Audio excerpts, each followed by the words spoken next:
Jemi rikthyer në studio dhe unë kam filluar ndërkohë me pyetje për të ftuarën tonë. Me mua në studio është bashkuar Fiona Ekonomi, nutricioniste, do të flasim për regjimet ushqimore. Jemi në janar, përveç inserteve që japim pothuajse gjithmonë në emisionin 7-5, mirë është të kemi dhe nutricioniste në studio, do të flasim më me detaje. Duke dëgjuar, por edhe duke parë, përshëndetje dhe mirëmëngjes, shumë kënaqësi. Unë kisha nisur ndërkohë me pyetje, duke të pyetur edhe nga eksperjenca personale. Në fakt, e kemi një tendencë, ne, që fillojmë ndoshta tani në janar, ka dhe nga ata të cilët e shtyn për në mars edhe në prill, por që tentojnë që 3 muaj të arrin trupin ideale, të themi. Mirë është të jetë stil jetese dhe mënyrë jetese të konsumojmë mirë dhe të ham gjëra të shëndetshme. Çfarë duhet të kemi parasysh tani që jemi në mes të muajit janar? Atëherë, si fillim... Dhe që mund të kemi abuzuar pak me Pikërisht. Përgjithsisht në muajin e dhjetorit dihet që abuzimi është i madh. Normalisht konsumohen ëmbëlsirat pafund, konsumohen ushqimet e procesuara, brumrat, sallamrat, djathrat e stazhonuar, alkooli dhe normalisht le të themi që trupi gjatë këtij muaji është intoksikuar pak dhe përgjithsisht kur vjen periudha e janarit njerëzit pretendojnë jo vetëm që të fillojnë dietën, që dobësohen, por gjithashtu të kenë dhe një farë detoksi në pjesën e muajit të janarit. Dhe normalisht regjimi ushqimor që rekomandohet është duke eliminuar këto ushqimet që i kemi konsumuar në muajin dhjetor, të reduktojmë pjesën e brumrave, të ushqimeve të procesuara, pjesën e bulmetit dhe në një mënyrë të bëjmë një farë detoksi që të fillojmë prap avash të konsumojmë. Kur flasim për detoks, kemi fjalën përpije detoks apo edhe ka disa ushqime që ne mund të konsumojmë dhe quhemi në gjendje detoks? Atëherë, përgjithsisht dieta detoks i drejtohen ushqimeve të cilat si thua stimulojnë mekanizmin e trupit për të purifikuar. Nuk është të thënë patjetër të jenë lëngje, lëngjet sigurisht që ndihmojnë dhe përshpejtojnë pjesën e detoksit, por që mund të jenë frutat, mund të jenë perimet, reduktimi i mishit të kuq, mundësisht në muajin janar të mos përdoret fare përderisa e kemi konsumuar shumë në muajin paraardhës.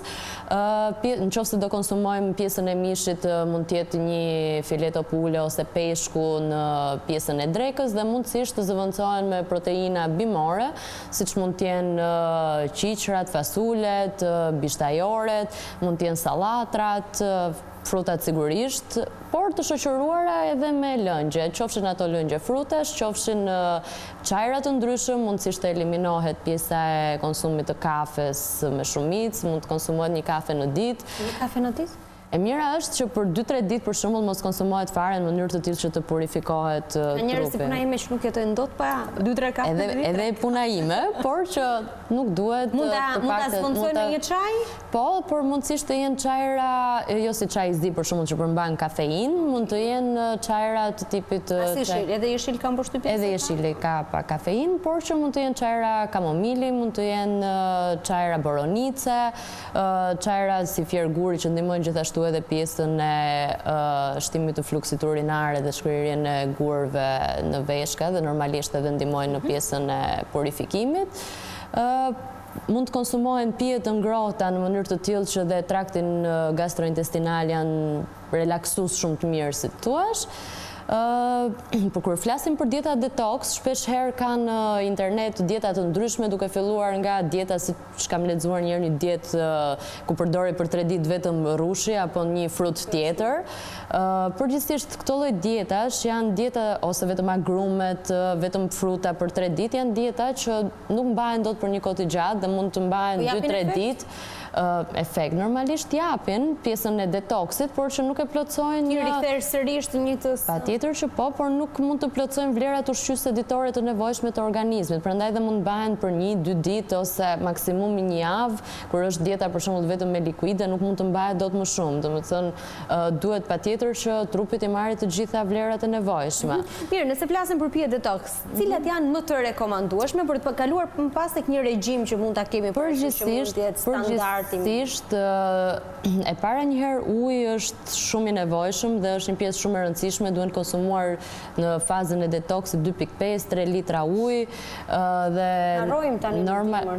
normalisht duhet nëse ti shton edhe fruta ose antioksidantë të ndryshëm, siç është për shembull uji me limon ose me kastravec, me majdanoz, nëse zihet për shembull majdanozi ose gjethet e dafinës dhe të mbushet një broke me ujë dhe ta pish gjatë ditës, normalisht ato janë detoksifikus dhe purifikus shumë të mirë të trupit, ose një gotë ujë me limon dhe me mjalt, një gotë ujë nxehtë në mëngjes, është shumë i mirë, përveç se detoks edhe fillon, domethënë pastron sistemin gastrointestinal, gjithashtu edhe e mobilizon, si thua, për ta bërë gati për pjesën tjetër të ditës.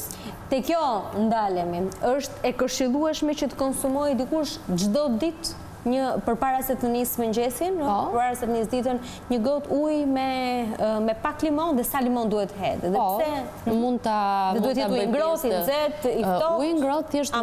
Ujë ngrohtë thjesht vën në lëvizje më shpejt traktin gastrointestinal dhe e relakson më shumë, por nuk është të thënë patjetër. E mira është të jetë ngrohtë, i vakët, jo i nxehtë. Por edhe i ftohtë nuk është problem. Dhe përgjithsisht nuk është se duhet të shtrydhësh 2-3 kokra limon, sepse dhe ajo ndikon në pjesën e aciditetit stomakut të isëll në mëngjes, por mjafton një gjysmë kokre limon e tretur në ujë, gjithashtu edhe me një lugë kafe e mjalt. Edhe mjalti duhet patjetër? Nuk është edhe thënë domosdoshmërisht, por që e mira është që të përdoret, se përveç vetive të tij antiinflamatore dhe shumë dhe për rritjen e imunitetit dhe shumë veti tjera që ka mjalti, gjithashtu merr dhe një pjesë karbohidratesh për të nisur ditën, por që janë sheqerna të mira, zëvendësues të sheqerit normalisht që ne mund të përdorim për ditë dhe nuk është i shëndetshëm. Për ata të cilët na ndjekin, edhe do të dëgjojnë me vëmendje këshillat që do t'i jepni tani. E nisim me të gotën me ujë me pak limon, me gjysmë gokre limon. Si duhet vazhdoj dita më pas? Për të thënë që ju ushqeni mirë, shëndetshëm, po dhe mund të humni pesh. Përgjithsisht, në momentin që fillon dietën detoks, detyrimisht këto dieta kanë si natyrë të humbje në pesh. E rëndësishme është që të jetë një regjim ushqimor i mirë, jo vetëm të jetë një dietë që do ta mbajmë për një periudhë caktuar, për një javë apo për 10 ditë, të jetë një regjim ushqimor i cili do të kthehet në stil jete. E rëndësishme është që të konsumohen të 5 vaktet, është pasi në mënyrë të tillë të mbanë në kontroll gjatë gjithë ditës pjesën qoftë edhe të kalorazhit, qoftë edhe të nevojave trupore që të duhen ose të energjisë që duhet për përballuar ditën. Mëngjesi është shumë i rëndësishëm, duhet konsumuar, mund konsumohet një ves, mund konsumohet kosi i frutave i cili ka dhe probiotike dhe është shumë i shëndetshëm, kos natyral me fruta të shtuara, jo koset e gatshme që mund të gjejmë. Sa duhet jetë? Në mëngjes, përqindja e yndyrës, përgjithsisht në të gjitha dietat, paktën dietat normale dhe të shëndetshme, siç është dieta mesdhetare jona, që ka dalë edhe dieta më e mirë e vitit, si thuash, rekomandohen 55% karbohidrate, 30% yndyrna dhe pjesa e mbetur 15 deri në 20% proteinë në ditë, e totalit të kalorazhit ditor. Pastaj, për pjesën e vakteve, ato kanë përqindjet e tyre të caktuara. Normalisht, mëngjesi duhet të ketë rreth 25% të kalorive totale ditore. Mes vaktet mund të kenë një 5% dhe sigurisht dreka duhet jetë vakti kryesor dhe më i bollshëm, rreth 35%, dhe darka diçka më e lehtë, por që nuk duhet shmangur. Vaktet e ndërmjetme, çfarë rekomandohet? Vakti ndërmjetëm mund të jetë një frut ose 2 fruta, mund të bëhen në formë sallate, sallatë frutash, mund të jenë fruta të thata, mund të jetë në një sallatë e vogël, si thua, mund të jetë sallatë jeshile me pak fruta të thata, përgjithsisht, por që duhet të konsumohen frutat, sidomos tek dieta detoks që po thonim, dhe frutat e thata janë shumë të rëndësishme për pjesën e yndyrnave bimore që ato mbajnë, të omega 3, omega 6, 9 që i përmbajnë.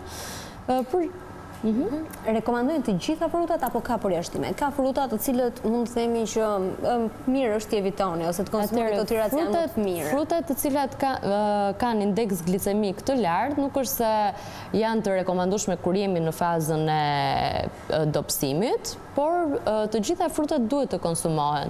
Në sasitë e caktuara, në ditë ndryshme, të gjitha frutat duhet merren pasi në ndryshim nga njëra tjetra mund të kenë plus minus minerale, vitamina që kompensojnë njëra tjetrën. Përgjithsisht të gjitha frutat duhet kompensuar. Sigurisht në personat që janë të shëndetshëm, nuk kanë ndonjë problematikë si diabet apo hiperkolesterolemia apo tiroide. Sa fruta rekomandohen në ditë? Mesatarisht? Për mos marrë pesh? 2 deri 3. Se ka njerëz që marrin 1 kilogram fruta edhe... Atëherë, 2 fruta mund të konsumohen pa problem. Edhe 3 mund të konsumohen. 1 moll, okej. 1 moll, 1 portokall, boronica, kivi mund të konsumohen, nuk është se të... Okej, sasia është shumë e rëndësishme, nëse do hash 10 kivi edhe mund të marrësh pesh, përveç problematikave tjera që mund të shkaktoj. Por që... Jo 10 kivi. Por që 1 kivi, 1 portokall, 1 moll në ditë, pse jo, pse mos konsumohet. Dreka, çfarë rekomandohet, çfarë mund të konsumoj për drekë një person i cili dëshiron që të humbas pesh? Atëherë, mund të konsumoj një bazë proteinike që mund të jetë filetoja e pulës, mund të jetë filetoja e peshkut, mund të jetë një fileto viçi, por që jo më shumë se sa 2 herë në javë, ndërsa në periudhën e detoksit, siç tham, që është periudha e janarit, mundësisht mos konsumohet fare pjesa e mishit kuq, të zëvendësohet me proteinat bimore. Më pas mund të jetë pjesa e karbohidrateve që mund të jetë një oriz, mund të jetë një pasta integrale, mund të jetë kuskusi, mund të jetë quinoa që ka shumë vlera ushqyese, mund të jetë një sallatë, supë që mund të konsumohet në drekë. Mjafton që mos ta kaloj ato 35% e kalorazhit, që tani nuk di si ta përkthej sepse secili ka kalorazh të ndryshëm që i nevojitet gjatë ditës. Ndërsa për pjesën e darkës më pas, e mira do ishte që të paktën në periudhën e detoksit të zëvendësohej me proteinat bimore, siç tham, mundësisht të jenë, mund të jenë dhe në formë sallate, nuk është të thënë patjetër të jenë të gatuara, por mund të jenë bishtajoret, mund të jetë një sallatë me fruta, mund të përdoret një kos në darkë, i cili është edhe shumë i mirë për pjesën e... Vetëm kosë? Jo, normalisht kosit mund të shtosh dhe pak drithra, por edhe drithra duhet të jenë drithra integrale, nuk duhet të jenë brumra me karbohidrate të thjeshta që quhen, duhet të jenë me karbohidrate komplekse. Nuk mundësisht brumra duhen eliminuar, por që nëse janë integrale është akoma më mirë. E vështirë që ka? Pak po, do pak sakrificë. Okej, dhe një pyetje të fundit. Ka një pjesë të mirë të njerëzve tashmë bëjnë testin e intolerancës për të kuptuar se cilat janë ato produkte që i bëjnë mirë apo jo. Rekomandohet? Dhe a mundet një individ, për shembull, duke parë se si reagon organizmi i tij nëse ai ndjet i fryrë apo jo ndaj produktit caktuar, ta bëj dhe vet pa që në nevojshme për të bërë një test intolerance? E mira është që të bëhet, sepse në momentin që ti e bën, ti e kupton eksaktësisht kusht janë ushqimet që të krijojnë probleme. Kur bëhet testi intolerancës, nuk është të thënë që ato ushqime që do të dalin intolerante do t'i zhdukesh nga jeta jote përgjithmonë, por është një periudhë të cilën ato eliminohen dhe më pas fillojnë dhe rivendosen në dietë pak nga pak. Në momentin që dikush ka një problematik dhe nuk e kupton nga se, është duke mbajtur një dietë ose një regjim ushqimor të mirë dhe prap nuk bie në peshë ose ka fryrje, ka shpeshherë diare ose ndonjë simptom tjetër, e mira është që ta bëjë një test intolerance, se në këtë mënyrë e kupton dhe normalisht ndjek një regjim ushqimor që është apostafat për atë dhe nuk është se po ndjek një regjim ushqimor pa rezultat. U kujtova edhe për diçka të fundit fare, meqense të kam. Po, edhe një pyetje. Edhe një pyetje të fundit. Flasim dhe dëgjojmë gjithmonë më shumë në vitet e fundit që flitet për personat të cilët janë intolerant ndaj glutenit. Po personat e tjerë të cilët nuk janë intolerant ndaj glutenit, nëse përdorin pikërisht ushqimet të cilat janë gluten free, mund të kenë një rënje në peshë apo nuk ka lidhje fare? S'është se ndikon kjo pjesa, jo. Ai që ka intolerancë nga gluteni, për atë është shumë e rëndësishme që të mos ta konsumoj, për gjithë problematika tjera që vijnë mbrapa, ndërsa për personat që nuk janë intolerant nuk ka arsye pse. Pashtoni, nuk ishte shumë kënaqësi që ishe këtë mëngjes në Shtop. Faleminderit dhe shpresoj që të keni dëgjuar me shumë vëmendje, ti marrin në konsiderat, të shënojnë edhe një herë, keni edhe në YouTube pjesën më vonë, kështu që të jenë të vëmendshëm për të pasur ato trupin e ëndrave në korrike dhe në gusht. Ndalemi në një hapësirë të shkurtër reklamash dhe do të jemi më pas në studio me një kampion për shkritje me Briken Caljan.